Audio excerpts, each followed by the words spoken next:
Good evening, good evening, good evening. Good evening, Mount Vernon. Thank you for being here today. Thank you for everyone in the audience being here today. I am Edward Poteet, and your eyes do not deceive you. Our mayor is out. So our council president, Daniel Brown, is the acting mayor, and I'm stepping in as council speaker today. Before we get started with the Pledge of Allegiance, I want to go over some housekeeping items. There are two exits in this room, one here and one in the back. There's a bathroom on this floor and a bathroom downstairs as well. If I can kindly ask if you can turn off your phones or at least put them on silent. With that being said, let's get started with the Pledge of Allegiance. And I'm going to ask Councilwoman Gleason to lead us in the pledge.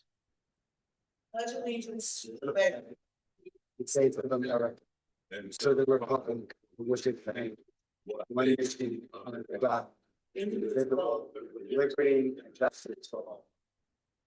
All right. So we are going to switch things up just a bit. I've been out for the past two sessions, so I haven't gotten a chance to meet Jordan face to face. It's my first time meeting him as the deputy city clerk. But I'm very happy that we're going to be having a swearing ceremony for Jordan now. Council President Brown, do you want to get started with the swearing in ceremony for our deputy city clerk?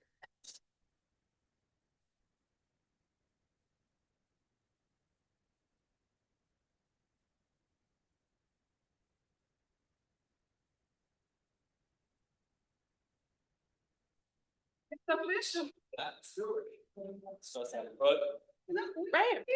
You have someone who's gonna hold a Bible, please? You want somebody to hold it? No. Okay, well, you can't hold it.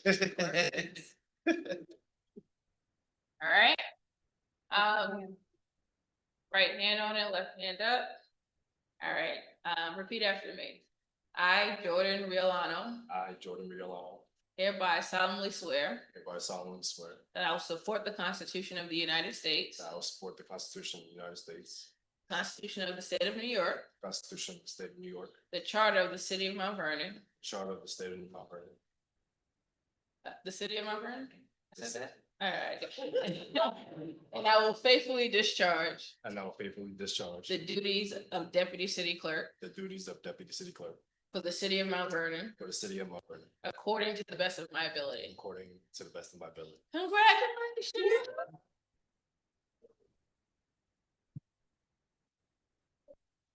I need you to sign. You have to sign these. Oh, okay. It's just me. Okay, cool. Thank you.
You have something, Jordan. So, give me a second, acting council president, Yes. as a point of, personal privilege, and we have our former deputy clerk, a former city clerk, you served as deputy clerk at one point, right? Yes. But you were a former city clerk, present something to Jordan? Of course, Mr. Brown, we are always honored when you're in our presence. Turn the microphone on. You press the button up top. We're a little bit fancier now, George. Jordan, I am so happy for you. The staff called me and they told me that, Mr. Brown, we have some wonderful news for you. So I said, what? They said, one of your hirees for summer help is going to become the deputy city clerk. And truly, it put a wonderful, wonderful smile on my face. I am so happy for you. I'm glad that you've gone to school, you've done what you had to do, and now you're coming back to serve your community. The clerk's office is the best job in City Hall. You already know that. So when I was the clerk, I wore this pin. It's the city of Mount Vernon. And I've kept it, and I kept it, and I don't work for the city anymore, so I couldn't wear it. It gives me great pleasure to give you this seal pen.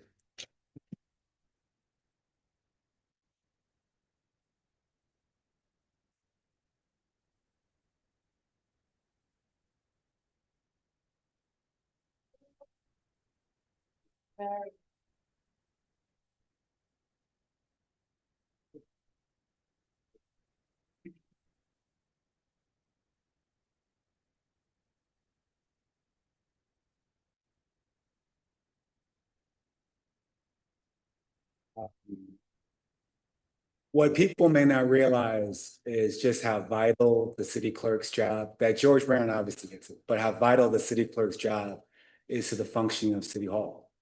They keep us steady, but they actually keep all of City Hall steady. When someone calls anywhere around City Hall, if they can't get anyone else in City Hall, they always point to and try to get the city clerk's office. So Jordan, welcome. We need you. We need all the help that we can in the office, so welcome. With that being said, let's keep on with our agenda. We are now up to the public speaking session. The first person we have is Annette Shands. Are you present here today, Ms. Shands? Awesome. Good.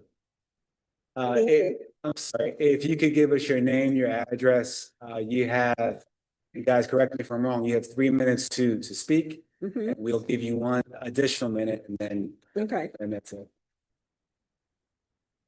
My name is Nat Shands, and I'm a city resident and native of Mount Vernon.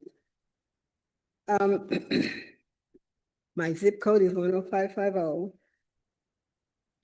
Good evening. I stand in front of you today in connection with the land use proposal for 454 South 9th Avenue. If you could speak up just a bit, please. Okay. Thank And you. this, Yeah, speaking it out, but speak up just a bit. Thank you. do I hold it? Or No, just leave no, it no, no, there? no, you get just. Okay, okay, good. I stand before you in connection with the land grant proposal for 454 South 9th Avenue, as I did earlier. However, at this time, I wish to more clearly delineate each of the various issues that I brought before you at that time and focus on one at a time. I invite your attention to the issue of equity. Equity is sometimes referred to as equality, justice, fairness. Those are some of the words that are included when we talk about equity. I contend that there's a lack of equity when it comes to what happens on the south side and what happens on the north side of Mount Vernon in connection with land use and building proposals, and make the following declarations. That the Mount Vernon City Council review and revise the laws, codes, regulations, regularities, policies, ordinances, practices, and customs in the interest of unity or equity. When it comes to the disparity of the building proposals on the south side and north side of Mount Vernon. That all building proposals be suspended until the Mount Vernon City Council has determined and rectified the lack of equity when it comes to the number, distribution, and implementation of building projects on the south side and on the north side of the city of Mount Vernon. That action be taken if there is a disparity between the number, presence, and implementation of building proposals on the south side and those on the north side of Mount Vernon. That proper adjustments be made so that there is equity and not disparity found in the connection with what happens on the south side and what happens on the north side of the city of Mount Vernon when it comes to building projects and proposals. That a citizens review board be established to coincide with the operation of the zoning board, the planning board, and the architectural review board. Thank you very much. And here's a Thank you. copy of my statement for your reference. Thank you. Thank you, Ms. Shantz. Next, do we have Ray Copeland? Is he here? Ray Copeland, is he online, Madam Clerk?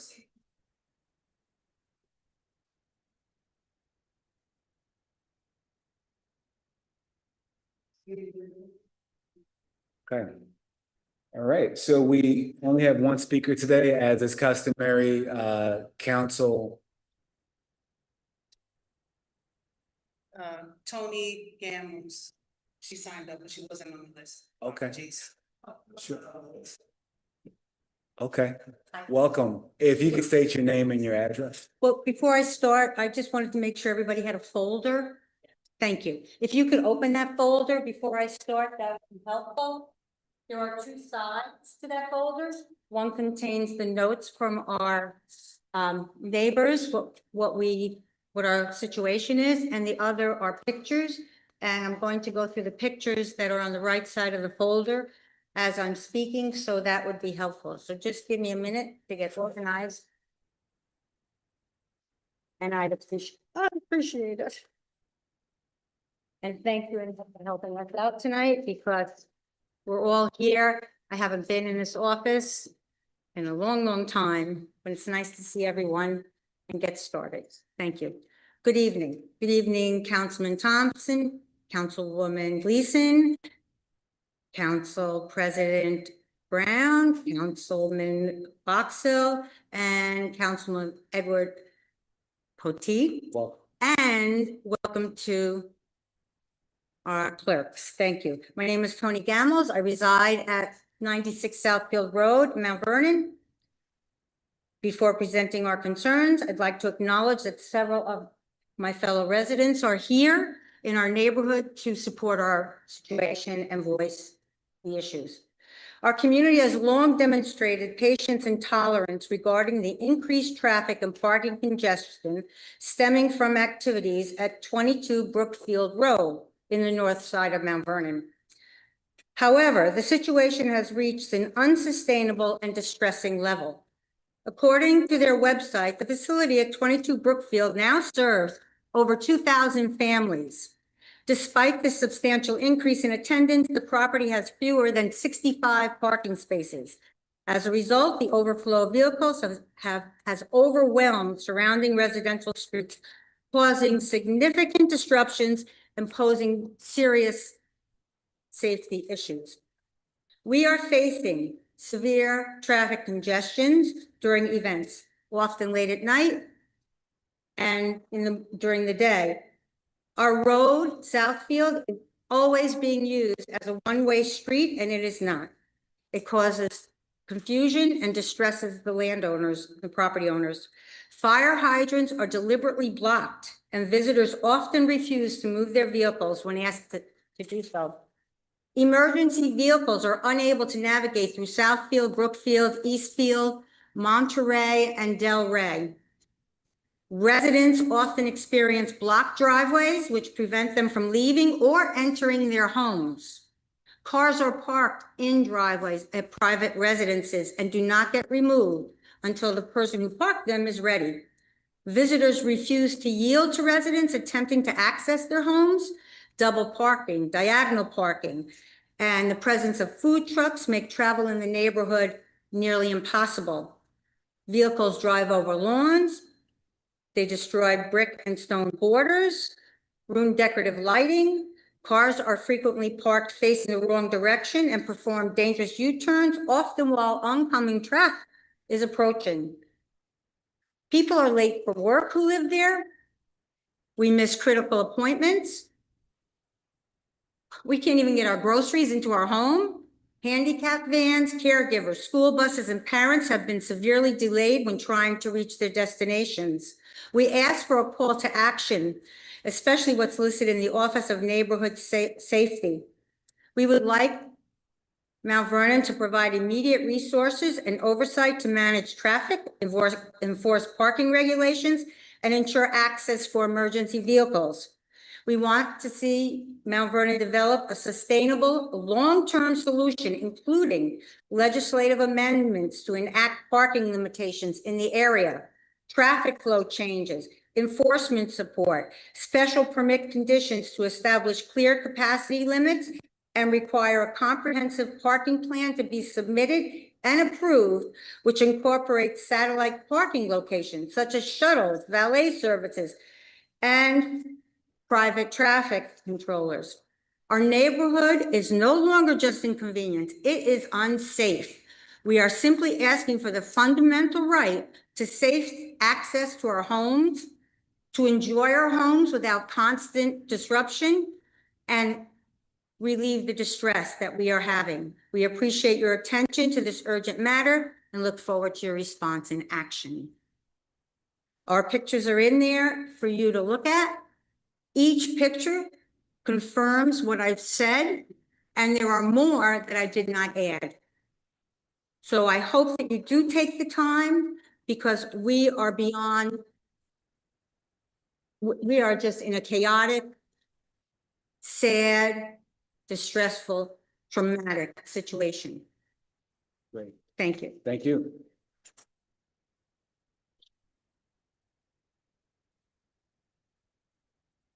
Madam Clerk, do we have any other? Right.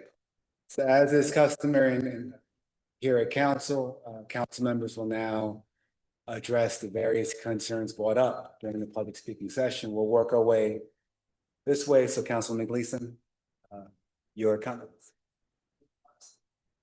Okay. Councilmember Boxa, if I could have your, if we could have your comment. Sure. Good evening, everyone. Thanks for coming out. Congratulations, Jordan, again, Jordan's family. Yeah, Miss Chance, she's still here? Yes, I think, I mean, you presented the question if we do our due diligence. Yes, definitely, absolutely, we do our due diligence. I would like to speak to you offline about some of your specific concerns about that development and what proposals you'll, what does the neighborhood feel? And let them put that on record as well, so we can have that conversation to go a little bit further. No. I was just repeating your question about us doing our due diligence on the south side. And I was saying that we sure do. But we'd like to have this conversation continue further. So I'm gonna reach out to you. Did you could you leave your information with Antoinette? Okay.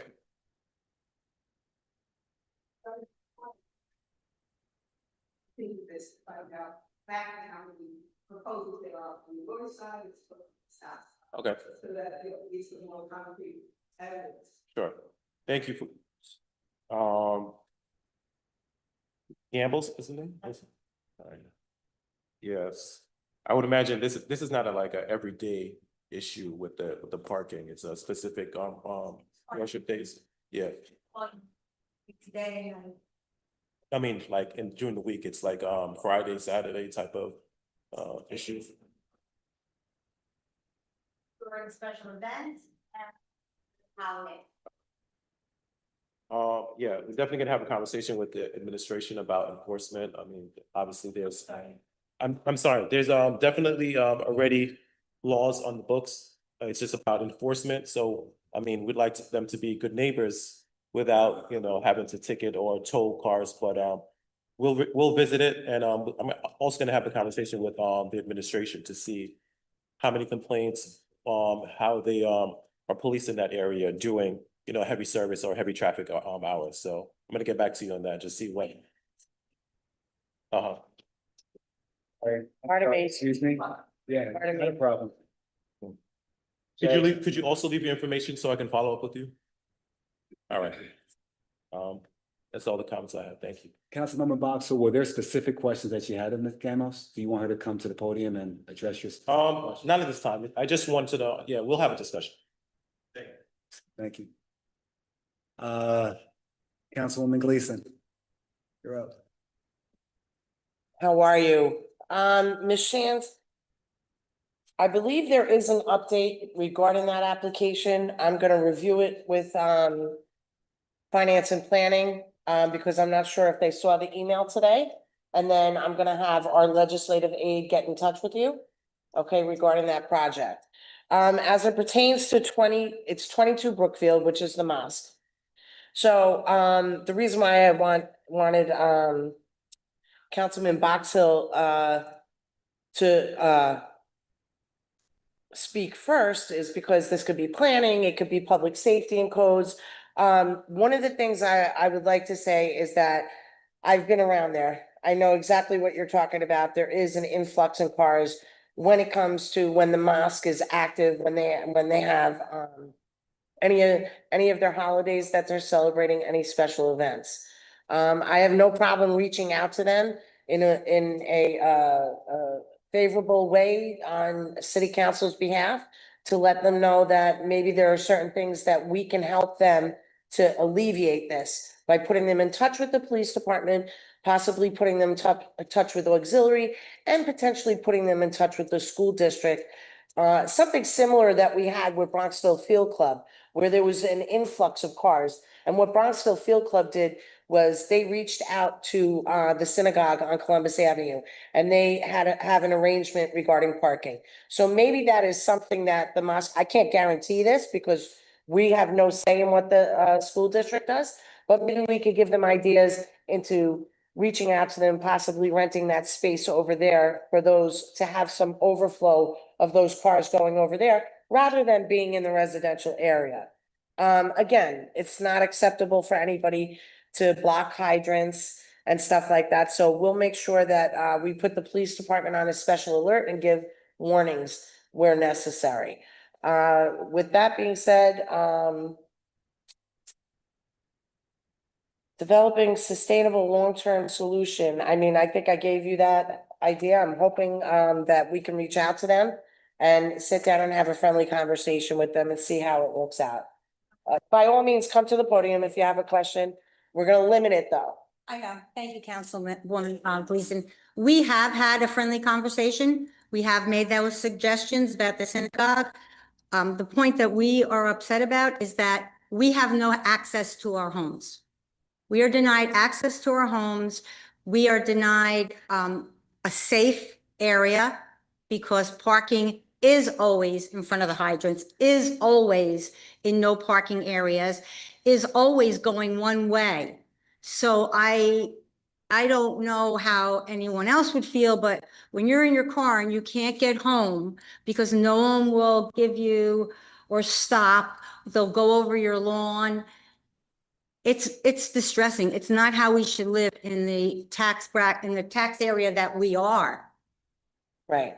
Okay, Okay, thank you. so I get it I because, appreciate it. again, I've been around that area, I actually travel to work through that area on a regular basis. And, I have friends that lived in the neighborhood on Elmsmere, so I'm very familiar with that for many years. I think that if we have a conversation between the city and the mosque and the community, that we could potentially come up with a good resolution. All right? That's all. Thank you, Councilwoman Gleason. Councilmember Thompson. Hi, good evening. Thank you all for coming. Once again, congratulations to Jordan. I know, they answered for 454. I'll get more information on that as well and, see what we can come up with that. In regards to the parking issue, you don't have to answer any questions now, but I wanna just see, did you ever reach out to the mosque or the people involved? Were the police ever called? Because I do think it's disrespectful to block anyone's driveway, prevent them from getting home and driving on their lawn and things. That's just totally disrespectful.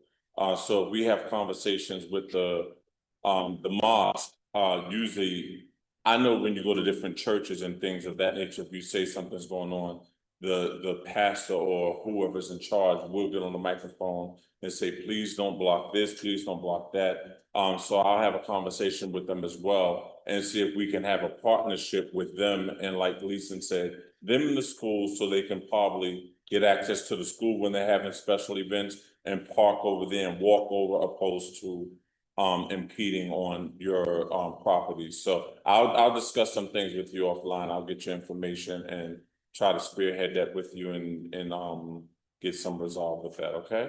So thank you all. That's all. Before we move on to, sorry, Council President Brown, do you want to speak or is it appropriate? No, Acting Mayor, I don't comment, but thank you.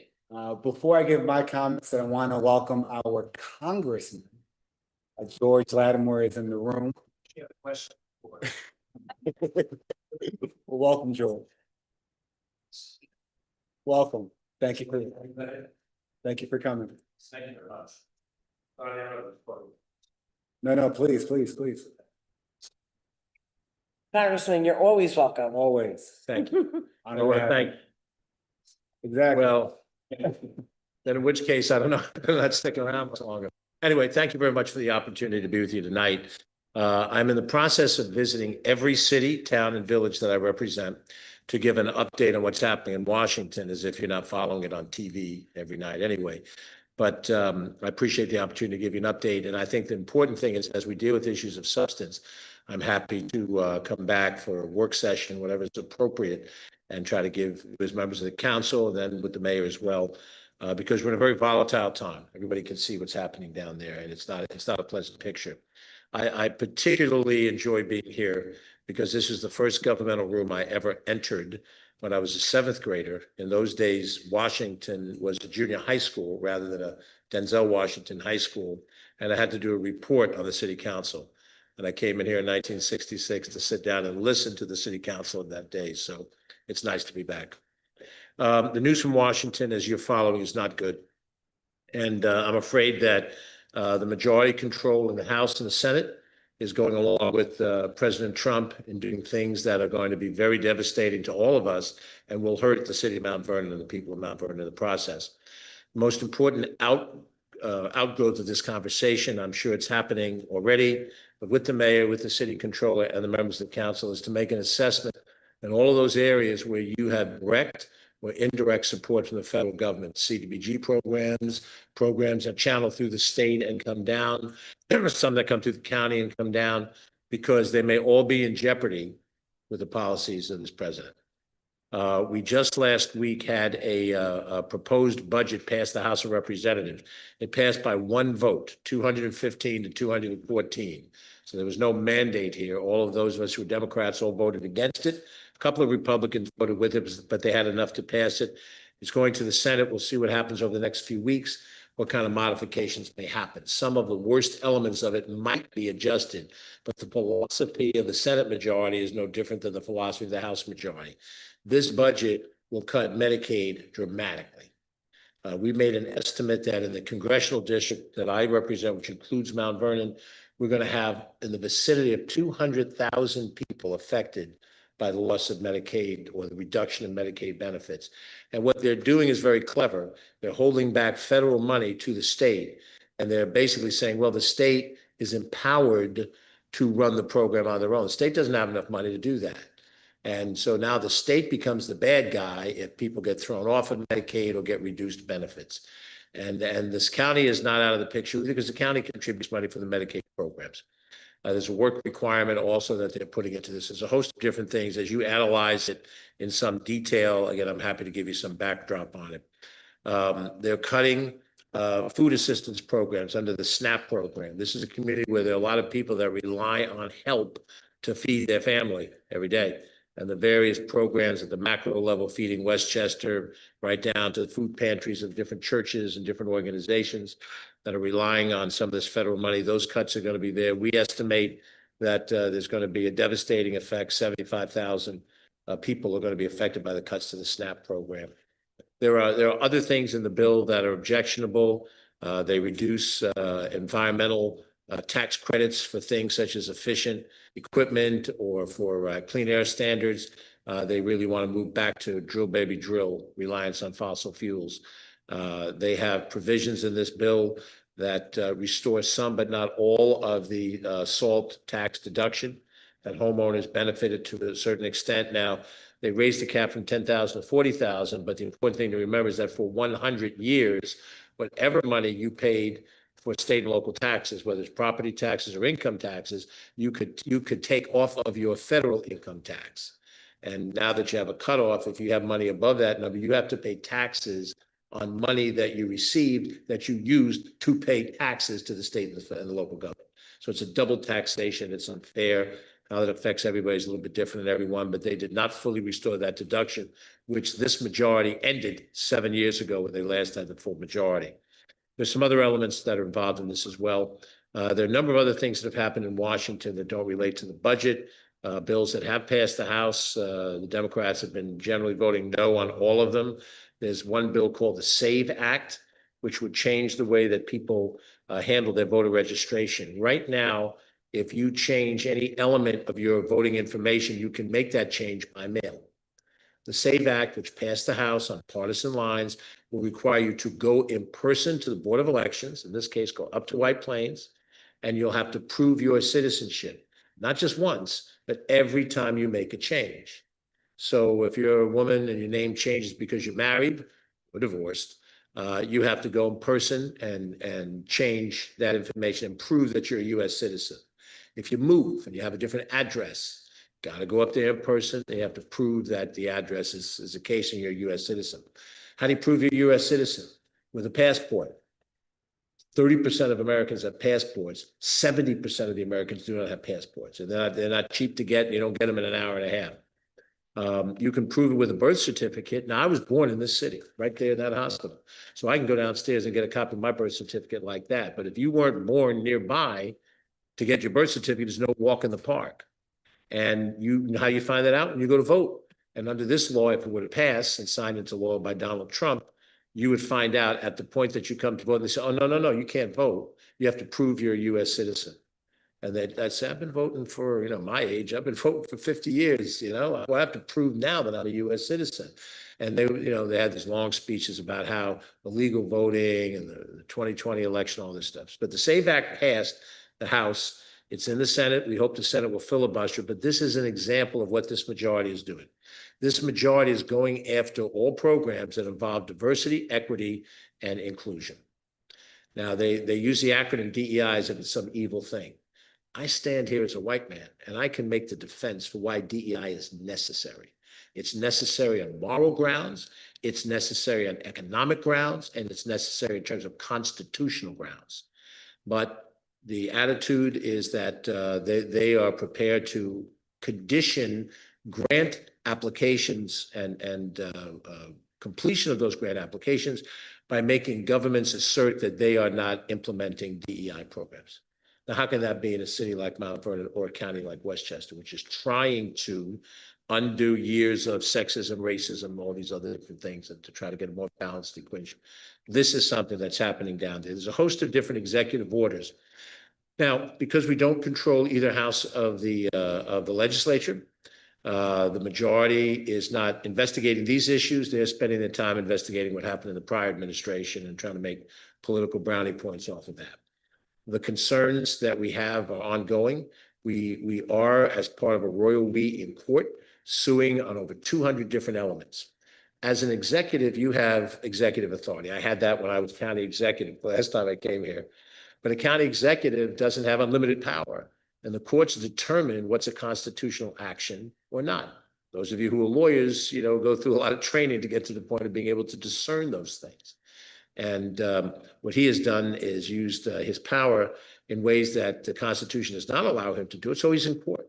And he's unhappy with the lower judges that aren't siding with him. And so one provision of this budget bill is to try to say that only the Supreme Court can override a decision of the executive branch. Well, they can assert that, but a piece of legislation cannot assert that it is constitutional. It has to go through a judicial screening. But this is an example of it, in the same way that they pick some people up and take them off to a prison in El Salvador, and not honoring any Fifth Amendment spirit of law, unconstitutional.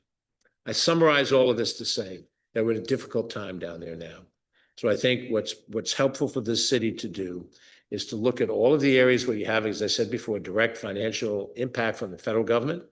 And then we have a conversation, our staff with your staff, to try to determine how much jeopardy we think is going to happen, what economic impacts there may be. Some of the things they're doing will not happen during this calendar year, so your current budget may not be affected. But as you're making plans to do the next budget, they may very well be affected. And there may be either a reduction of things that you can do or an increase in costs, and neither of those things are desirable. And then also, I think what we want to be able to do is to look at the practical realities of how we deal with the federal government that under this moment in time is hostile, frankly, to diversity of people of color, and what that means in trying to get what should be more money for a place like Mount Vernon because of the needs that you have and because of the demographic situation that you have. But we'll strategize that together, and I hope that we'll find some ways to work around it. The electoral process is the only way to really reverse these policies. Who sits as decision makers will make these decisions. There's a midterm election next year for the Congress, the House, and the Senate.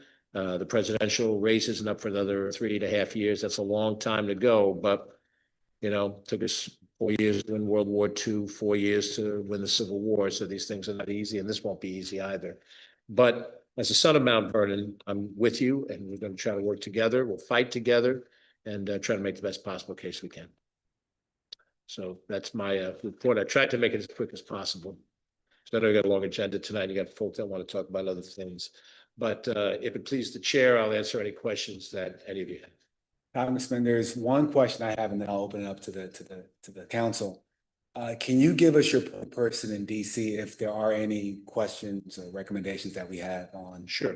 And you can jot this down and we'll convey it to you electronically. My DC office phone number is 202-225-2464. And my legislative director there is a woman by the name of Jessica Merritt, Merritt.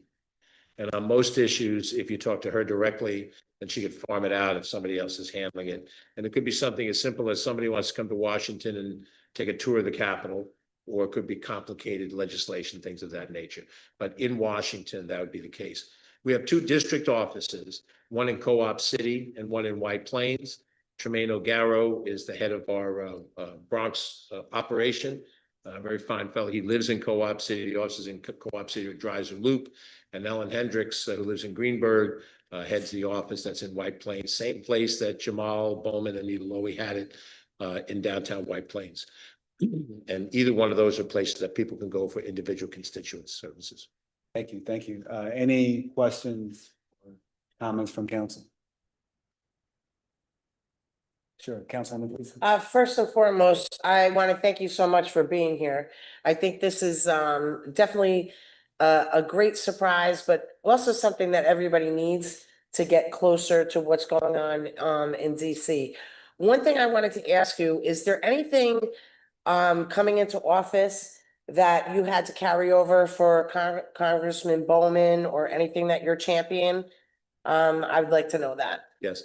Probably the most important thing is that Congressman Bowman got approval for grants last year under the earmarked money, and that included, I think it was $3 million. I hope I have the right number, $3 million for the Armory project. And there was another one that involved some work for records keeping at the police department. They were properly approved. This current majority did not carry that money forward into the new year. So I have resubmitted those projects for approval this year, rather than go out and say, we get earmarked money under this term.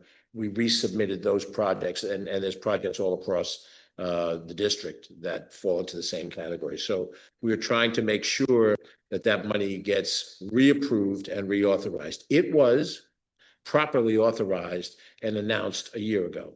So despite any other factor, Congressman Bowman was correct in what he did.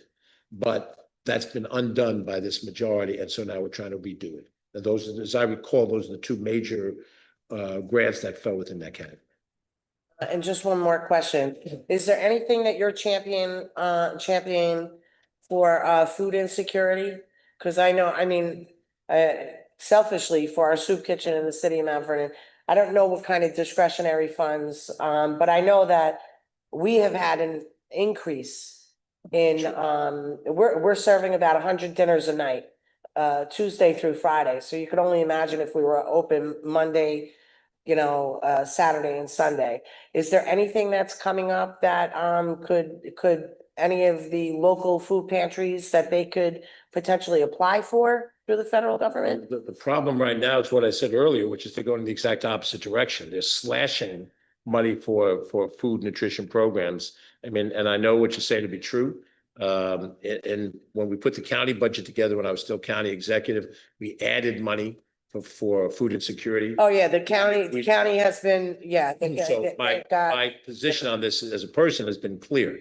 In this level of government, we have a majority and a hostile president regarding these things.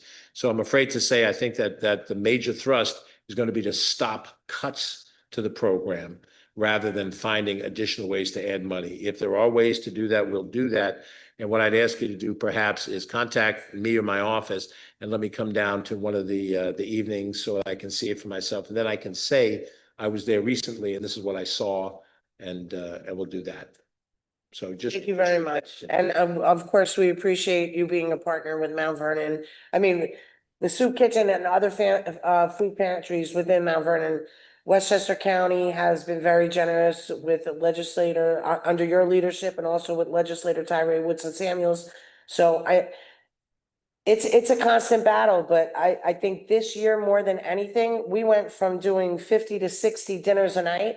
Yeah. And we're not suffering with the food part of it. We've partnered with other people. It's just the levels that these grants have now. Yeah. There's no maintenance for overhead, insurance, salaries, and you ask for volunteers, sometimes they can't make it, right? But If I come to see this, the setting that you have, then let's spend some time and sit down and show me the pro forma and the numbers. So I Absolutely. can understand that. I appreciate it. Thank you, Congressman. Happy to. Councilmember Thompson. Yes, thank you so much. First, I'd like to say thank you so much for coming before the council, because in my lifetime, I haven't seen a congressperson come and address the council and give us an update on what's happening. So thank you so much for that. Thank you, Dick. And I just have one question just to piggyback on something that Gleason touched, with food insecurity. Is there anything on the table right now that addresses homelessness? And anything further with that? Yeah, the concern that I have is similar in almost every area of policy. It involves homelessness, it involves housing, it involves environmental protections, health and human services. In every one of these cases, what you saw Elon Musk do publicly was to come in and fire large numbers of people who work in these different departments. And this would apply in health and human services, which is where this area would be dealt with. I'm not impressed by the leadership of Secretary Kennedy. I don't think he grasps the issues at hand, and to cut staff at a time when you need to maintain the staff to deliver the services and identify ways to deal with the homelessness issue is profound. Once again, most recently in my county responsibilities, we recognized that we needed more shelter slots, and we needed to have more affordable housing to stop those people that are homeless because they can't find a unit. And then there are people who are homeless because they have mental illness issues, and they have to be dealt with proper care, wraparound care, and all those things. I'm afraid right now, I don't see this government, under this leadership, moving in the direction of doing more in this area. I think they view doing less. And so we're going to be fighting a rearguard action to stop cuts rather than to add to the details. But since you've expressed an interest in it, let me see if I can get some details together and provide you with some of the statistic data. And I thought I was finished, just one last question. Sure. You know, addressing homelessness is gonna be awesome, because on the trend that they're on, more people are gonna become homeless. Right. So we need to address that. But also I wanna know if there are any reentry programs that are coming across the desk, you know, because a lot of people are released from prisons back into the communities where they committed the crime. However, there was lack of rehabilitation, if for the lack of words. So if you can speak on that as well. All right. Same situation. I'm more worried about cuts than them outlining additional money, but I'll reach out to the county probation department, Rocco Posey and his people. They would be closer aligned to what types of federal programs there are. And I think that would be a welcome follow-up. In fact, if it's helpful from your standpoint, if you want to follow this up with a letter from the council to me and prioritize issue 1, 2, 3, 4, 5. And then you can say, you know, food insecurity, homelessness, reentry of those who have completed incarceration period. And then that's the grocery list that I'll work off. Councilmember Box, any question to council? Well, no, thank you for coming. Pleasure.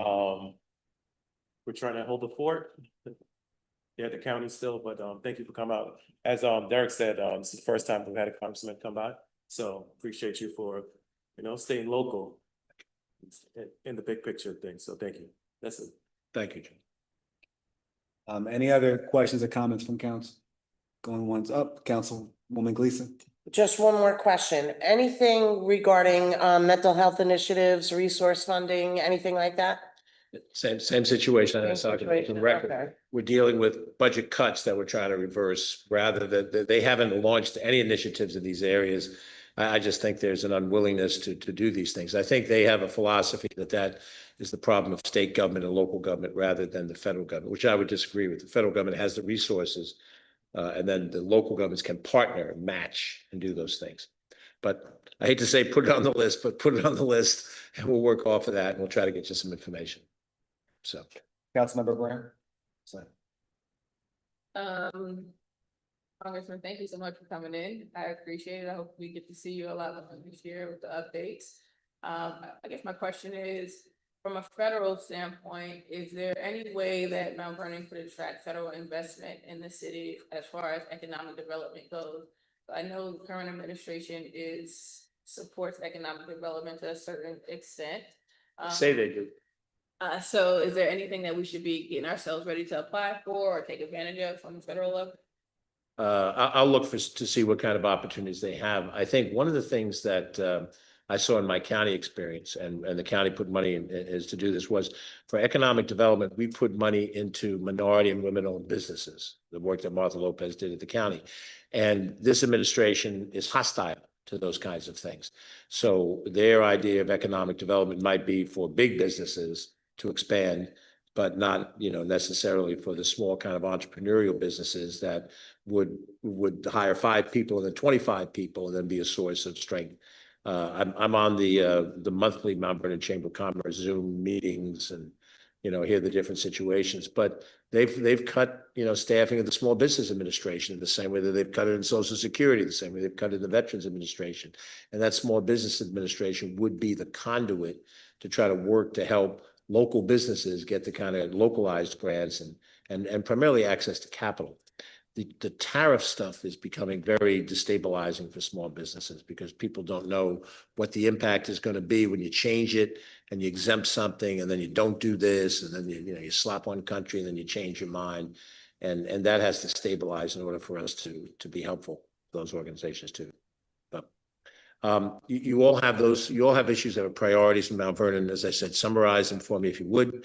We'll do the homework necessary. We'll come back and have a work session meeting and try to give you the best of our thinking. And most importantly, you know, with these policies that he's doing, we're pushing back on it.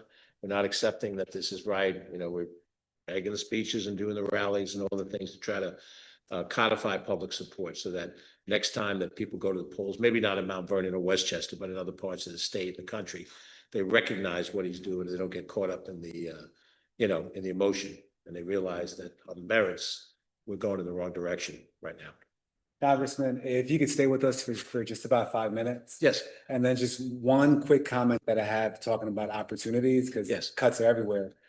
Opportunity zones. So that is back on the table. Mount Vernon does have an opportunity zone. I believe our interest is to expand it. And so happy to follow with Ms. Mary or someone else, then talk about once the tax bill gets passed that we all hate, how can we expand our opportunity zones here in Mount? Well, and I need to look at the size and scope of what the zone is right now and what the expansion would look like. I assume that's what you're discussing right now. So once that, you're gonna have that discussion next, is that what's coming or? Well, no, I'm Okay. just wondering what the process is. Yeah, That- we can talk. that program is managed through Housing and Urban Development. Similar situation, not sure that the secretary of that department any more than the other departments want to tackle proactively solving problems. I'm worried, aside from the Opportunity Zone program, I'm worried that they're going to start to defund the Section 8 program, and I know how important that is in this community. Without Section 8 funding, you can't reach the poorest of people with the affordable housing, and 80% is out of sight. You got to get to people with 20% of income, and that means Section 8, so I'm concerned about that. I am concerned about the Community Development Block Grant Program that's operated through HUD. That is a way that you have your own allocation, the other cities of Westchester do, and that's an important use that you use for improvements that are necessary in the community. So that, along with the opportunity zones, represent what is HUD doing, and once again, try to get a handle on it and see if we can be helpful. And then if you make decisions as to expanding the opportunity zones, I would try to get a meeting with the Region 3 administrator to go in and make the case for why Mount Vernon deserves it. I think by every statistical rationale, there's a reason to invest in this community because of the need. Whether or not they want to hear that, we'll find out. And then please stay for Okay, I'll stay for 5 minutes. 5 minutes. I'm sorry, Mr. President, before Congressman sits down, I see the Youth Bureau has a question about federal funding regarding that. Do you mind if they ask? Sure. Are they online or are they? Yeah, I they are. am here. Okay. Yes. Good evening, everyone. Thank you so much for coming to this meeting, Congressman. I really appreciate it. As someone else had stated, I think it was Councilwoman Gleason. I have not seen a congressman come down and talk to us and give us such an update in such a timely fashion. So thank you very much. This is Dina Williams. I'm the deputy with the Youth Bureau, and I know our executive director is on as well. We were just wondering, are you championing any programs for the youth here in Mount Vernon?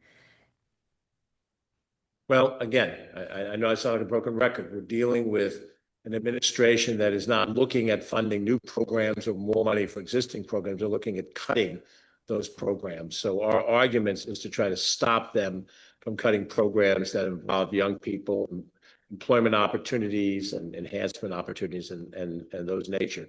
As we have again in the county, and we had Damia Harris Madden leave Mount Vernon and come to Westchester County. She was able to expand county programs and cooperation along those lines. That would be a model of what I'd like to see us do with the federal government if we have the right decision makers and the right philosophy, but we don't have the right philosophy now. So it's not a question of what are we doing. The question is, what do we do to try to change the direction of this government under this president to be more sensitive to these kinds of needs?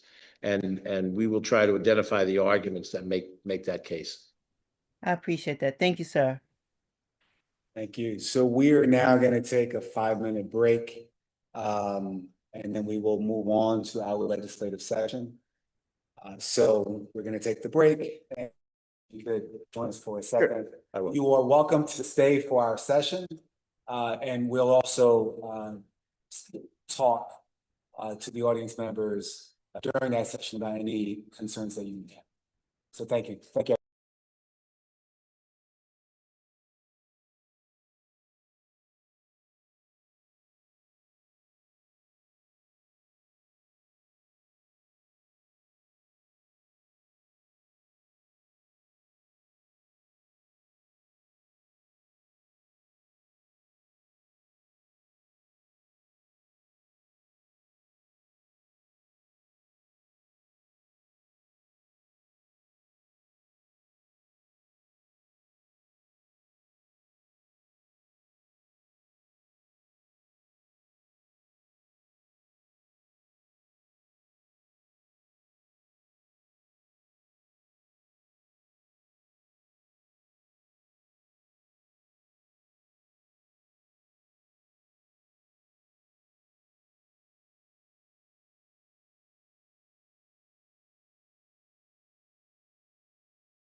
You are more than welcome to stay. We are going to start our legislative session. Let's start off with a roll call.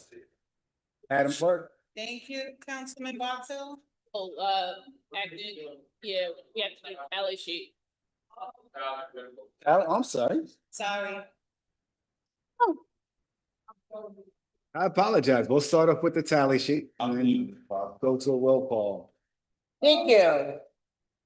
Acting Council President Potteet, item number 1, Office of the Mayor, an ordinance authorizing the execution of an updated memorandum of understanding with the Bloomberg Harvard City Leadership Initiative. That's on the agenda. Item number 2, Department of Public Works, Willie Brown, an ordinance authorizing street closure and traffic control measures for the 12th annual I Know You Got Soul Car Show hosted by the Mount Vernon Classic Car Club of New York. That is on the agenda. Just as a footnote, all recommendations from departments are in. Item number 3, Department of Management Services, an ordinance authorizing the purchase of archive social services with Civic Plus and appropriating funds. That's on the agenda. That is basically a cloud to store all our social media, all our video meetings, everything, and there is no limit to the storage. Item number 4, Department of Public Works, an ordinance authorizing the condemnation and disposal of city-owned vehicles. That is on the agenda. Item number 5, Department of Public Works, an ordinance authorizing the mayor to execute an amendment to the agreement with National Water Main Cleaning Company for sewer rehabilitation phase 1. That's on the agenda. Item number 6, Department of Public Works, an ordinance authorizing the award of a contract to the lowest responsible bidder for phase 2 of the sewer system cleaning and investigation project. That's on the agenda.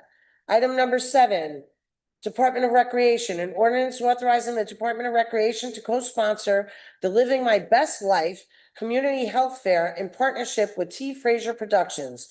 That is on the agenda. Item number 8, and I think that all recommendations from departments are in on that also. Item number 8, Board of Water Supply, an ordinance authorizing a salary increase for the position of lead service line coordinator within the Board of Water Supply. I am going to call for that, or do I have to hold that on the floor? So item 8 and item number 9, I was unable to get in touch with the comptroller and Commissioner Sproul, so I'm not comfortable moving that forward as of yet. So, You have to hold it on the team. It's already on the agenda. well, I don't want to hold it because then it never comes back, right? Hold on the floor? Yeah, it's already on. Hold it now or once it comes to a vote? You can call for now and just hold it on the floor. Council President, Mayor? Sure, please. Yeah, you can call for it now, and then on the floor, just hold it. Okay, I'm gonna call for that. Item number 9, an ordinance authorizing the increase of salary for the lead service line administrator of the Board of Water Supply. I'm gonna call for that also. Item number 10, Office of the City Clerk, an ordinance authorizing attendance at the 2025 Summer IIMC Municipal Clerks Education Program. That is on the agenda. Item number 11, Office of City Clerk, a resolution of the City Council of the City of Mount Vernon appointing Jordan Riolano as, did I say it right? Riolano? As Deputy City Clerk for the City of Mount Vernon. That is on the agenda. Item number 12, his family's here, by the way. Item number 12, a resolution of the City Council of the City of Mount Vernon, New York, celebrating and honoring First Lady Inez N. Richardson for 50 years of faith and dedication to Grace Baptist Church and the City of Mount Vernon. That is also the wife of the Reverend Dr. W. Franklin Richardson. That is on the agenda. Item number 13, City Council, a resolution of the City Council of the City of Mount Vernon, New York, recognizing the extraordinary work and service of the Delta Nu Sigma Alumni Mount Vernon chapter of Sigma Gamma Rho Sorority Incorporated. That is on the agenda. Item number 14, a resolution for home rule requests in support of the State Senate Assembly an act to amend the vehicle and traffic law and the public officers law in relation to authorizing the city of Mount Vernon to establish a school speed zone demonstration program and providing for the repeal of such provisions upon expiration thereof. That is on the agenda. Item number 15, City Council. A resolution for home rule request in support of the State Senate Assembly, an act to amend the tax law in relation to authorizing the city of Mount Vernon to impose a hotel and motel tax and providing for the repeal of such provisions upon expiration thereof. That is on the agenda. Both 14 and 15 were voted on months ago by City Council, went to the state, it comes back here for home rule designation. But those are also two items that the City Council worked with different departments within the city of Mount Vernon to create. And that's it for, oh, wait a minute, hold on, no, I got an add-on. Okay. My add-on has to do, I'm gonna read it because it's not on here. Look at that, okay. All right. Dear esteemed members of the Mount Vernon City Council, I'm writing to respectfully request permission on behalf of the Nelson Mandela Hosea Zollicoffer School to utilize the Hartley Park basketball court, playground, senior pavilion area, and there's one thing missing here, grassy area, which we need to add because that's what comes under City Council. On Monday, June 9th, from 10 a.m. to 2:30 p.m. The school will be celebrating the end of the academic year with its 6th and 7th grade students and their families. This community-centered event will include a potluck-style lunch, no barbecue, and the school will supply its own chairs and tables to support the gathering. The school will be responsible for cleanup and managing the students and family members. The celebration presents a meaningful opportunity to recognize the accomplishments of our young scholars and to strengthen ties between the city of Mount Vernon and its youth. The use of these public spaces will create a joyful and memorable experience for all participants. This was, for the last 2 weeks, we were kind of going back and forth with their representative, Michelle Batista, and it came up today that they're really looking to have a picnic. And of course, we don't want to block any of the schools from using any of the parks, but we obviously have to give approval for this. So I'm hoping that I get support of all city council in regards to this. And that is all I have for, do I have another one? No, you said on the agenda? That's on the agenda. Thank you, Councilwoman Gleason. Councilmember Thompson, Human Resources. Thank you, sir, Acting President. I have item number 16 from the Youth Bureau, an ordinance authorizing the Youth Bureau to host the 5th Annual Let Your Color Shine Pride Day event on June 5th, 2025, and related actions. That's on the agenda. Item number 17 from the Youth Bureau, an ordinance authorizing the mayor to enter into a service agreement with the Westchester County Board of Legislators and the Westchester County Youth Bureau for funding of the Sexual Risk Avoidance Educational Program from May 15, 2025 through December 31st, 2025. That's on the agenda. I have an add-on. And item number 26 from the Department of Recreation, 2025 Sickle Cell Symposium, and that's on the agenda. I don't have any others. Thompson, Councilmember Thompson, can you also read Public Safety and Code? Absolutely. Public Safety and Code, item number 18, Department of Public Safety, an ordinance authorizing 2 members of service to attend Read Technique of Investigative Interviewing and Advanced Interrogation Techniques course. That's on the agenda.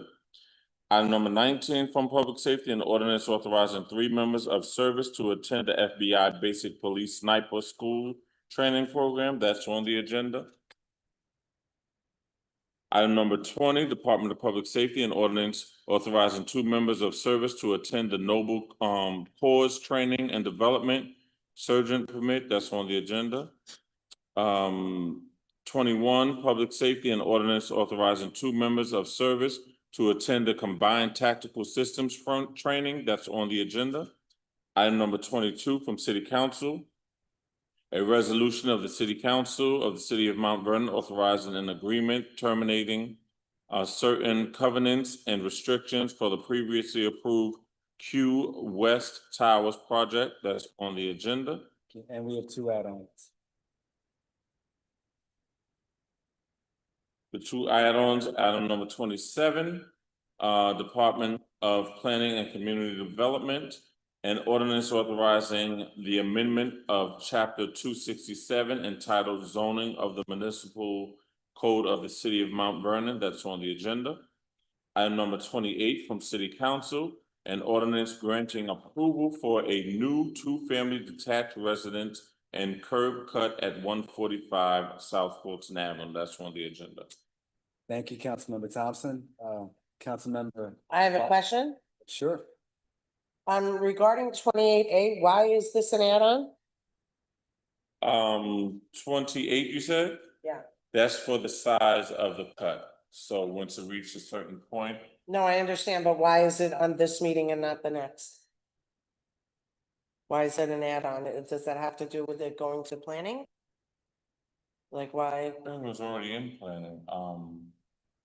Any idea? That I was don't know. just, I would my ask- knowledge was just the size of the cut, so it came before the council and just wanted to get it in, because we only have one meeting in July, so they try to rush everything before. Well, we have two in June, though. Yeah, but one in July, one in August, so I guess they're just trying to get everything in, but Let me my knowledge piggyback, was just the size.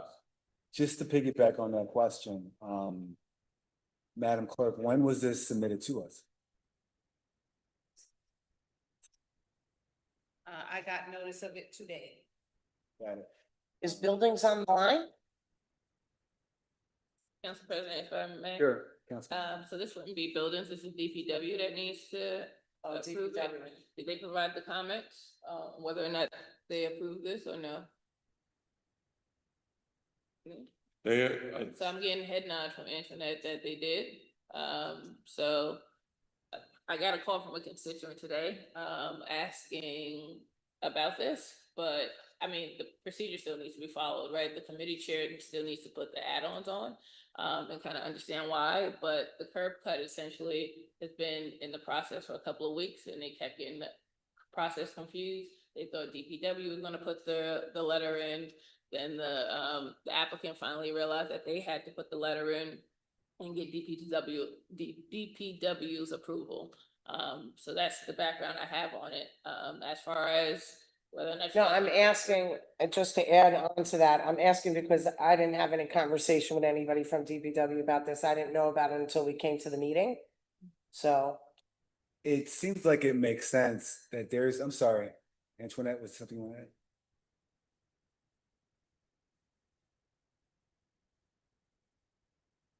So it's a combination of everything.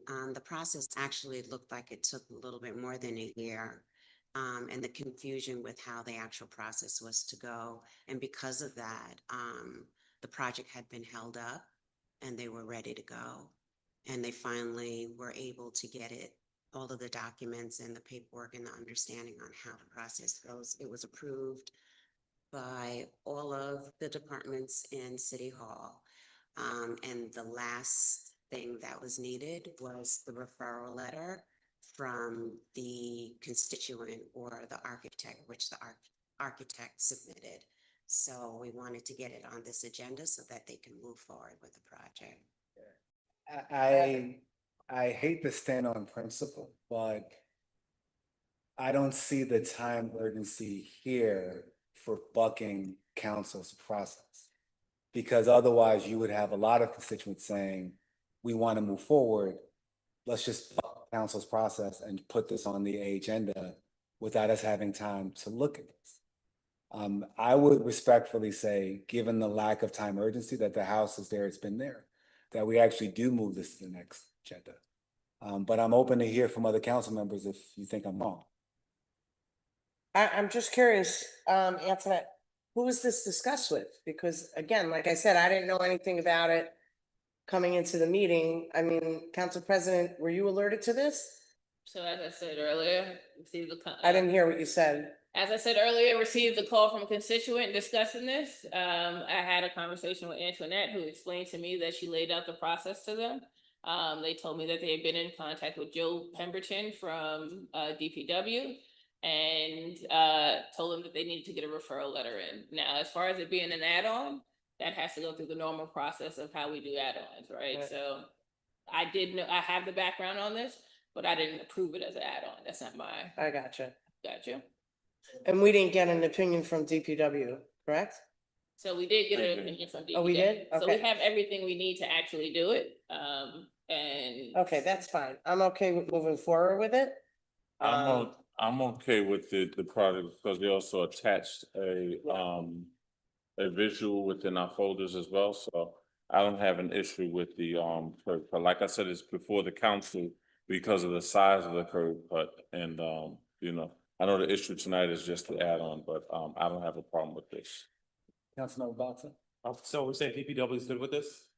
Yes, they are. All right, I mean, it's a curb cut, so they have the expertise. They said, okay, then I'm fine with it. All right, so then we'll keep it on the agenda.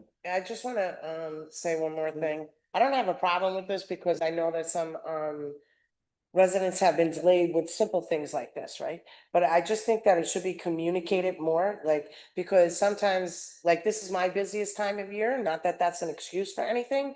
But to come in at 7 o'clock and not know anything about it, I think it's fair to say that we should have at least a phone call before coming in to understand, you know, what's gonna be in front of us. This is a simple one.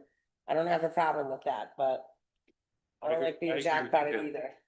No, I agree with you 100%, Caitlin, on your sentiment. Thank you. Moving on to finance and planning, Councilmember Boxer?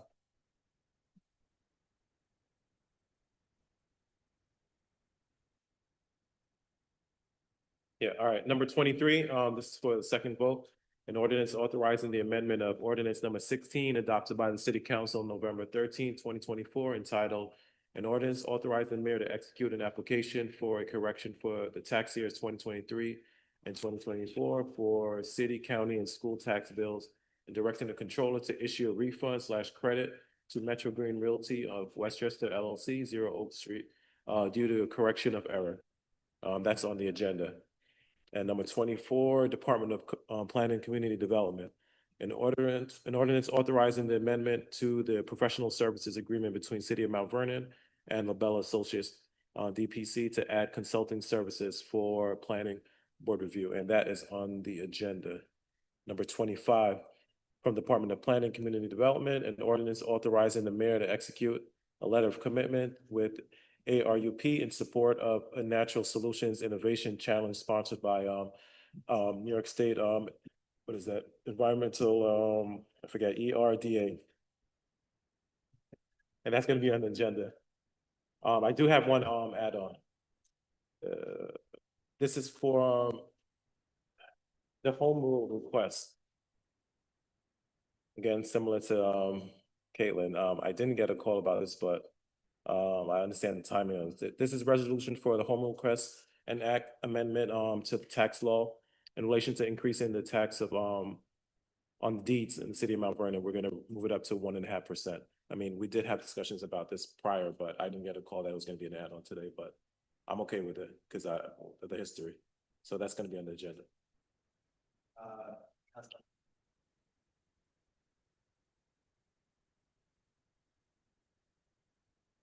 May the city clerk have. So we were in touch with Gary Pretlow's office for the other two, and they had a number for this one that came in as well. So it was something that went before the council, and this is just to accept the two. So I did request that you will reach out to some, we were short staffed, and the one-day turnaround is really tight. But the Senate is gonna meet very shortly, so we would like to. Yeah, I understand why it has to be on, but like I said, I didn't know, so that was it. Just to clarify for the public, with this item, State Assembly and Senate go out of session in June. So there is a sense of urgency here because we are running out of time before the state can actually enact legislation. Any other comments, questions? If I can. Sure, please, Councilman. I think it's important for us to just identify the process so that everybody's on the same page, right? So all add-ons should be approved by the committee chair If they're unavailable, it should go to the subcommittee chair, and then council president should be informed. And we should also send it out as an email blast before the packets come out, so that people have time to read those. So I think it's fine and happened today. Let's just have the process, move forward. So with that being said, are we ready to move on to our agenda? Let's start with the roll call, Madam Clerk. Councilman Box Hill? Present? Councilwoman Brown, do I say that? Or acting? Here. Okay. I'm here. Councilwoman Gleason? We're not crazy on pomp and circumstance. Okay, thank you. I'm here. Councilman Thompson?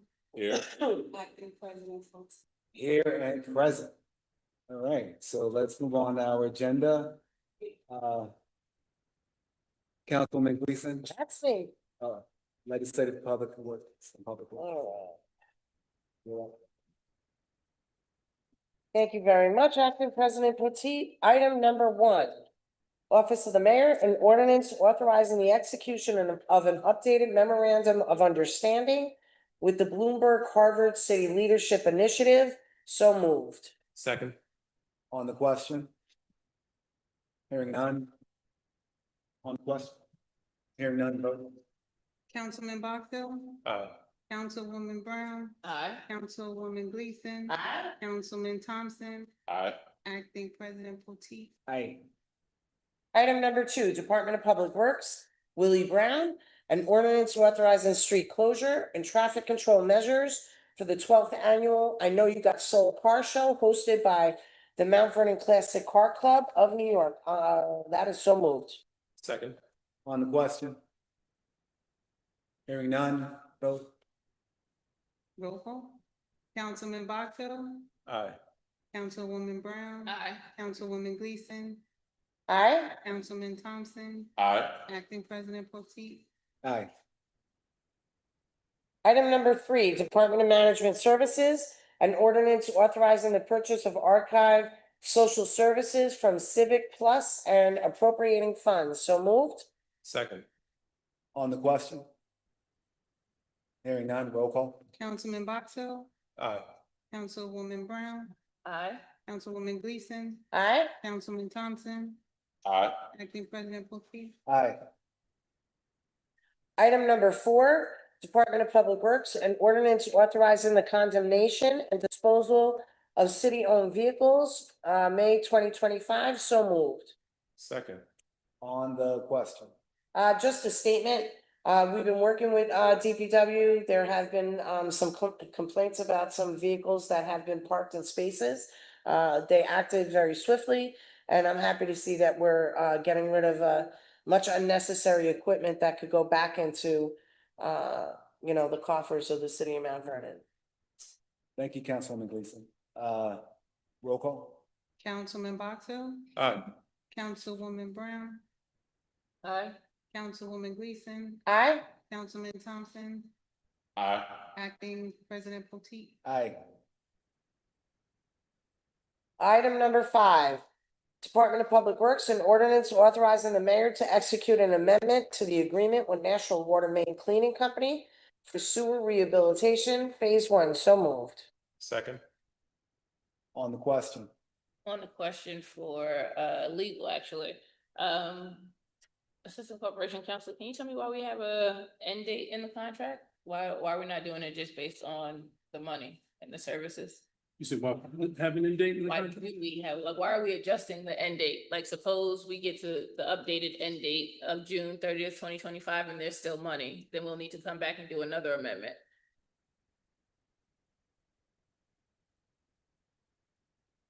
Yeah, I'm just thinking that through. I think, there may be an issue if we don't have an end date to the contract at all. No, there is an end date, but they're trying to amend it because the end date is coming and there's still money, $1.3 million is left.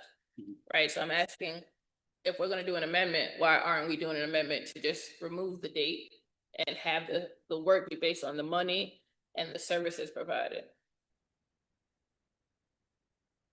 Think about that. We technically could do that. I think part of the issue is just, with the contract itself having something that won't be open-ended. So that's why we're looking for, maybe we should do change the date to extend it. It's a thought process on that. Thank you. Roll call. Councilman Boxell, Aye. Councilwoman Brown, Aye. Councilwoman Gleason, Aye. Councilman Thompson, Aye. Acting President Potteet. Aye.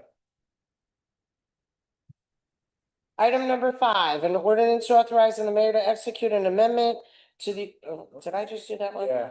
Sorry. You're- Item number 6, an ordinance authorizing the award of a contract to the lowest responsible bidder for phase 2 of the sewer system cleaning and investigation project. So moved. Second. On the question. Hearing none, roll call. Councilman Boxell, Aye. Councilwoman Brown, Aye.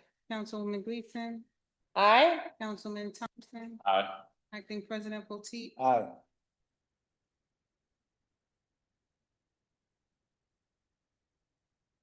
Item number 7, Department of Recreation, an ordinance authorizing the Department of Recreation to co-sponsor the Living My Best Life Community Health Fair in partnership with T. Fraser Productions. So moved.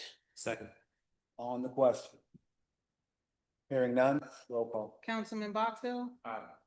Councilwoman Brown, Aye. Councilwoman Gleason, Aye. Councilman Thompson, Aye. Acting President Potteet. Aye. Okay, item number 8, Board of Water Supply and item number 9 are being held on the floor. Call for. That's the salary increases. Item number 10, Office of the City Clerk, an ordinance authorizing attendance at the 2025 Summer IIMC Municipal Clerks Education Program. So moved. Second. On the question. Hearing none, roll call. Councilman Boxell, Aye. Councilwoman Brown, Aye. Councilwoman Gleason, Aye. Councilman Thompson, Aye. Acting President Potteet. Aye. Thank you, guys. Item number 11, Office of the City Clerk. Here we go again. A resolution of the City Council of the City of Mount Vernon appointing one of their own children, Jordan Riolano, as Deputy City Clerk for the City of Mount Vernon. So moved. Ooh. Second. Family really quiet over there.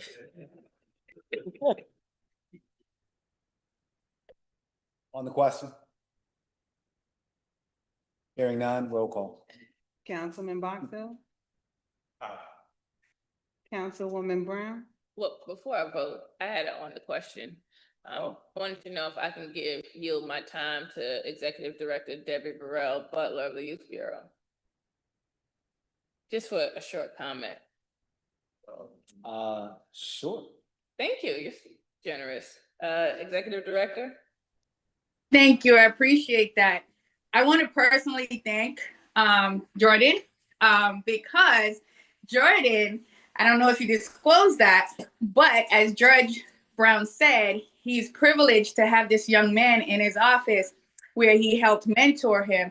And I'll be remiss not to say that the Mount Vernon Youth Bureau produced amazing people because Jordan is there. And because the Youth Bureau placed him in the city clerk's office, he's able to come back and serve this great community. So kudos to Jordan. And I'll be remiss not to say kudos to the Youth Bureau as well for helping produce such an amazing person. Wow. That's quite a recommendation there. Go. Aye. Thank you, Council President. Councilwoman Gleason, Very excited about this, so aye. Councilman Thompson, I need time to think on my vote. Okay. Aye, this message. Acting President Potteet. Of course, aye. Hey, Then, Welcome aboard.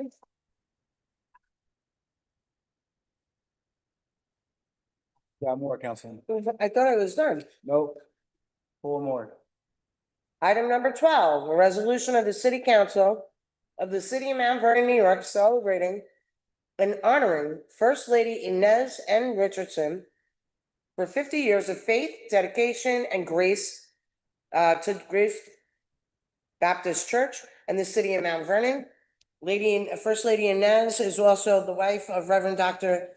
W. Franklin Richardson, and I would just like to say that Council President and myself went to luncheon on Saturday at Botanical Gardens. It really was a beautiful event. It was nice to actually witness somebody get their flowers while they're living.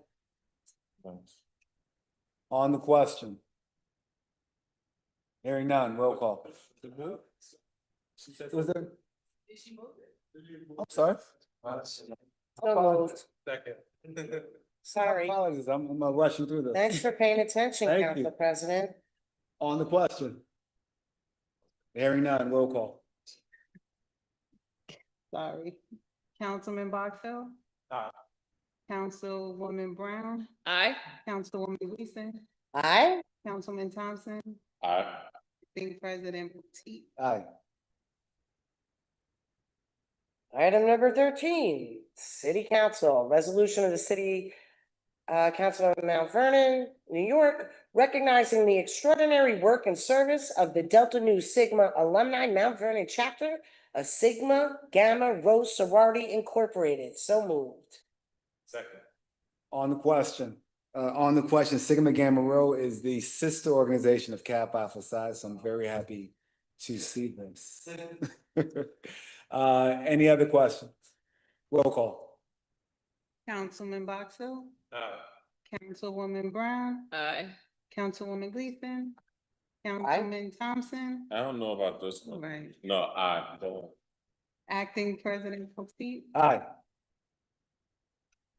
Item number 14, City Council, resolution for home rule request in support of the State Senate Assembly, an act to amend the vehicle and traffic law and the public officers law in relation to authorizing the city of Mount Vernon to establish a school speed zone demonstration program and providing for the repeal of such provisions upon expiration thereof. Here, so moved. Second. On the question? Hearing none, roll call. Councilman Box Hill? Aye. Councilwoman Brown? Aye. Councilwoman Gleason? Aye. Councilman Thompson? Aye. Acting President Potteet? Aye. Item number 15, a resolution for home rule request in support of the State Senate Assembly, an act to amend the tax law in relation to authorizing the city of Mount Vernon to impose a hotel and motel tax and providing for the repeal of such provisions upon expiration thereof. So moved. Second. On the question? Hearing none, roll call. Councilman Box Hill? Aye. Councilwoman Brown? Aye. Councilwoman Gleason? Aye. Councilman Thompson? Aye. Acting President Potteet? Aye. And my add-on. My add-on is, I'm not gonna read the whole letter again. The Nelson Mandela Jose Zollicoffer School would like to utilize Hartley Park, basketball court, playground, senior pavilion, and grassy area on Monday, June 9th. This was 10 a.m. to 2:30 p.m. Everything will be, brought by the school and the parents, and cleanup will be done by such. And it was brought forth by the sixth grade teacher, Michelle Batista. So moved. Second. On the question? On the question, did you work with recreation on this, Councilman Gleason? Yes, ma'am. This has been a 2-week process. They were willing to do the pavilion, which recreation has full authority over, but they really wanted to do the picnic area, so that's why we figured to cover them.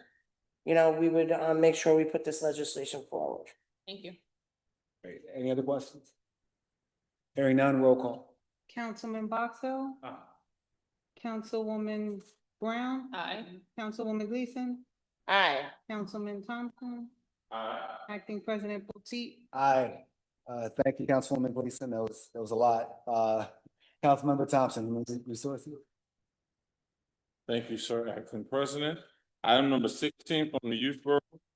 An ordinance authorizing the Youth Bureau to host a host the 5th annual Let Your Color Shine Pride Day event on June 5th, 2025. So move.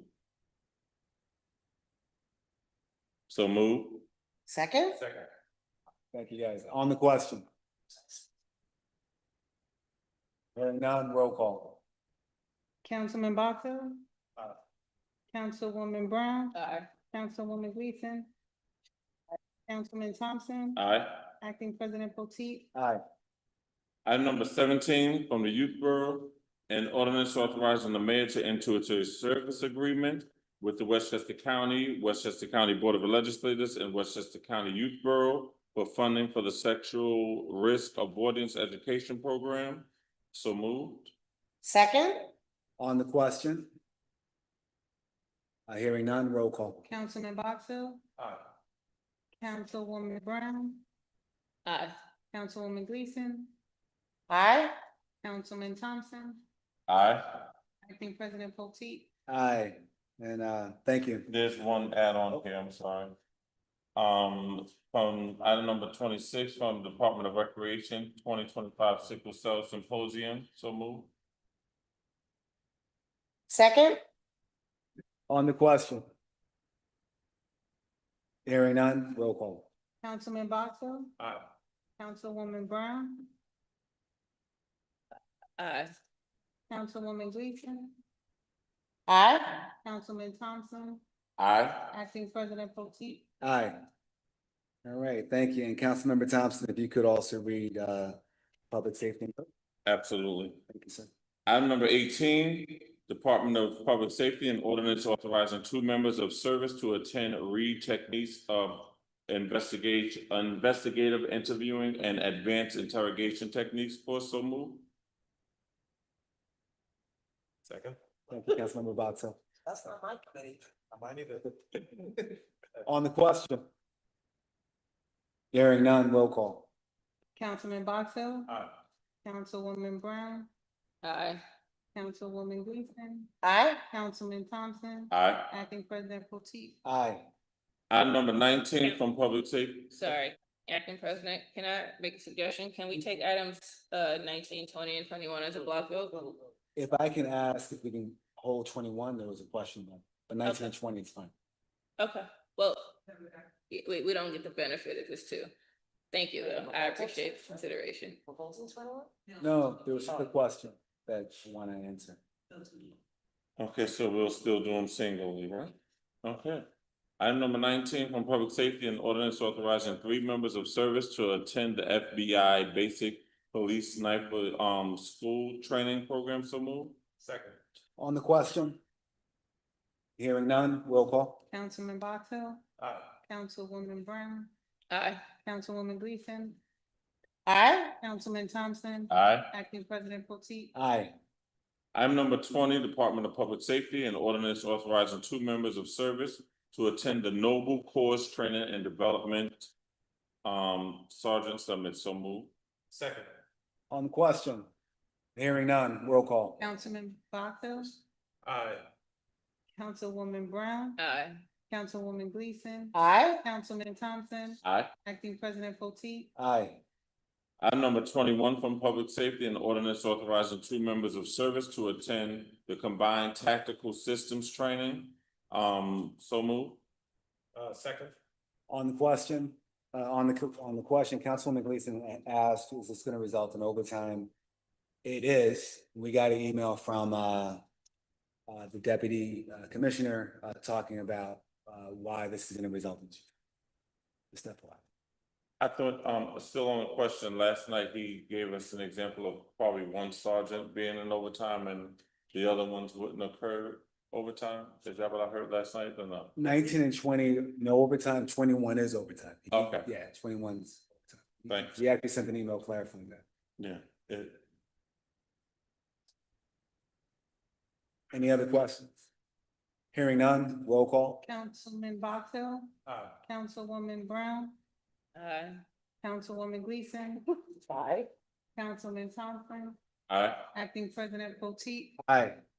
Item number 22 from City Council, a resolution of the City Council of the City of Mount Vernon authorizing an agreement terminating certain covenants and restrictions for the previously approved Q West Towers project. So moved. Second. On the question? So on the question, they're asking for the termination of a reverter which the city has. Thankfully, in the language, this doesn't get terminated until they close.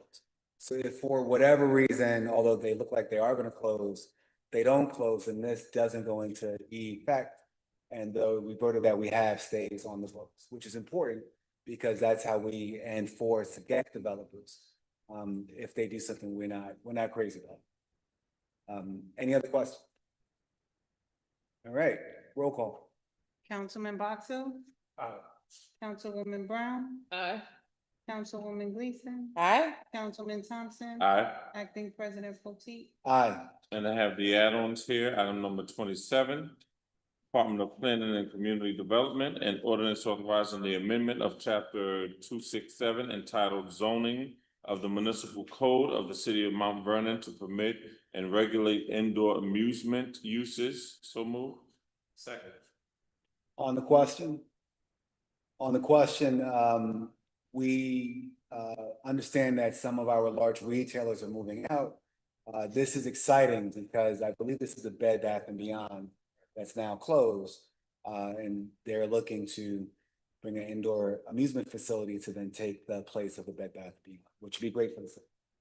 Any other questions? All right, roll call. Councilman Boxell, Aye. Councilwoman Brown, Aye. Councilwoman Gleason, Aye. Councilman Thompson, Aye. Acting President Potteet. Aye. Item number 28 from City Council, an ordinance granting approval for a new two-family detached residence and curb cut at 145 South Fulton Avenue. So move. Second. On the question? Hearing none, roll call. Councilman Boxell, Aye. Councilwoman Brown, Aye. Councilwoman Gleason, Aye.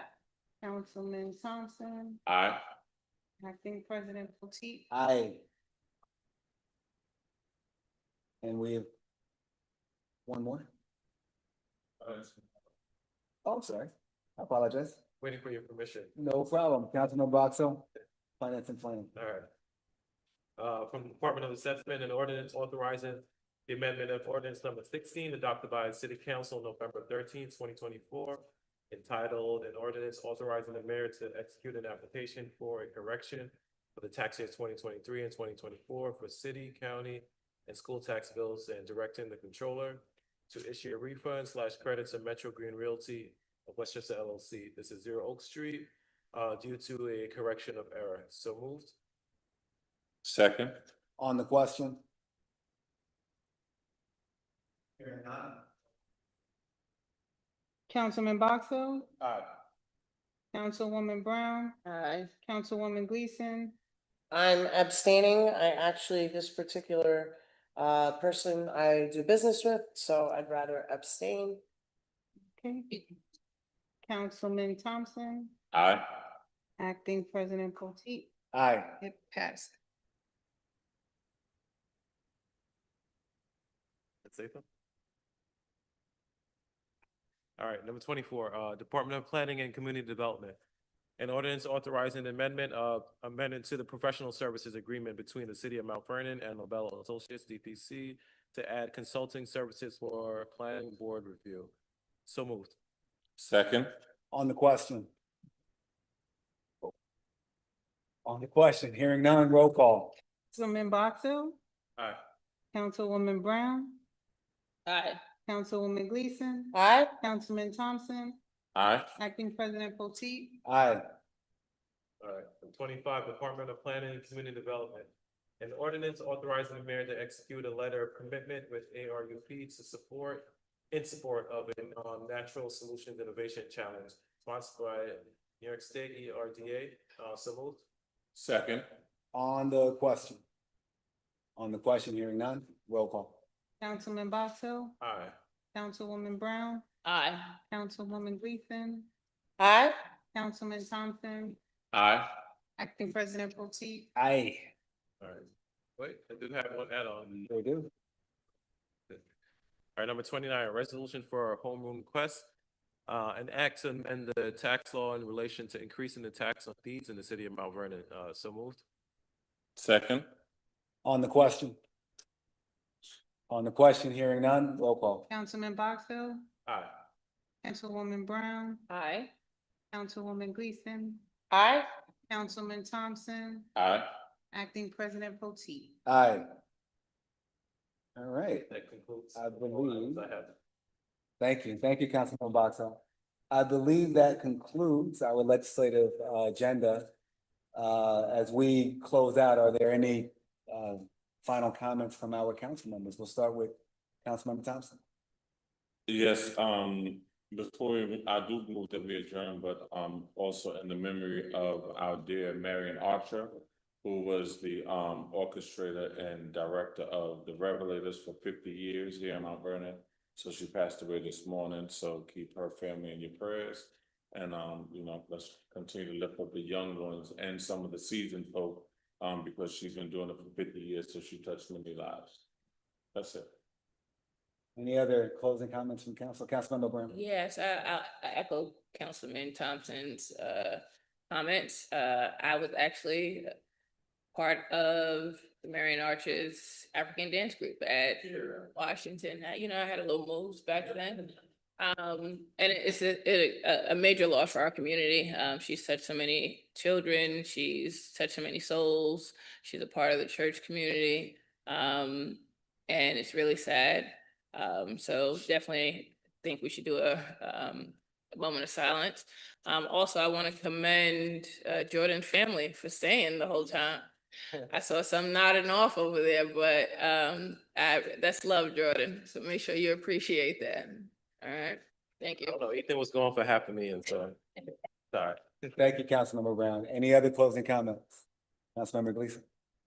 I want to echo what everybody said about Marion Archer. I met her many years ago, and she's just, she was kind of a blast of sunshine, a positive soul, always with something positive to say. Council President, myself, and some of the council people have been in Emmanuel when she's been there, and the Revelators have been there to dance, and she'd been battling this disease for so many years, and I hold it personal because, so I lost some family members to cancer, but it seemed like in the last 2 months, she really declined very quickly, and it's just so sad. And I give my condolences to her family and everybody that she affected, because as you can see, she was like a local hero. So I'm hoping that City Council could do a proclamation in her honor. Also, I want to welcome Jordan Riolano as our deputy clerk. Congratulations. I think you're going to be an excellent addition to the office. It's going to be a lot of hard work, but you have a very good leader to teach you. Yes, although she likes to curse us through her with a smile on it. I also want to remind everybody that June 14th, early voting starts. We have election for city council, election for comptroller, election for city court judge. And I just want everybody to pay attention. Our actual primary, our Democratic primary is June 24th. It's really important that everybody gets out and votes. Whether it's rain or shine, it's important that you get out and vote. Another thing, I want to just give a message to the clerk. 2 things. I want to thank you very much for working as hard as you've done over the past few months by yourself without, although I think your staff did a great job supporting you. I think they did an excellent job of supporting you, but we know it wasn't easy. So I just wanted to publicly thank you for that. And what else did I want to say? I think that was it. Thank you, Councilwoman Gleason. Councilmember Box Hill? Oh, and remind the commissioners, we're limited meetings during the summer. Will do happen. Councilmember Box Hill? Any parting comment? I have nothing, thank you. No problem. Welcome, Jordan. Oh, one last thing. Councilmember Thompson? Also, this body was fortunate enough to give Marion her flowers while she was here, because we did honor her. That's right. Yes, we did. We honored her at the same time. We honored Micaiah Knox and Sparks. So we did that all together. I think that was 2022.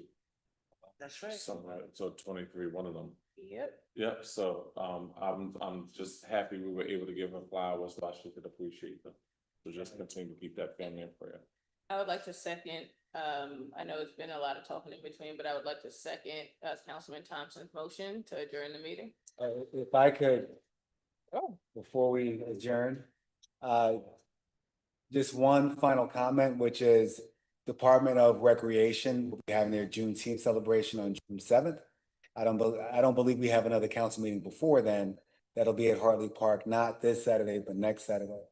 And then the first annual Mount Vernon Chess Classic will also be on June 7th at the Dole Center. If you are a chess player, sponsored by yours truly and Councilmember Thompson. If you are a chess player, please come out. It should be a lot of fun. And hopefully it's a rebrand in a very small way of what we're doing here in the city. With that being said, there's a motion on the floor to adjourn meeting. Moment of silence. Second. Okay, roll call. Councilman Boxell, Aye. Councilwoman Brown, Aye. Councilwoman Gleason, Aye. Councilman Thompson, Aye. Acting President Potteet. Aye. We will end with a moment of silence for Marion Archer.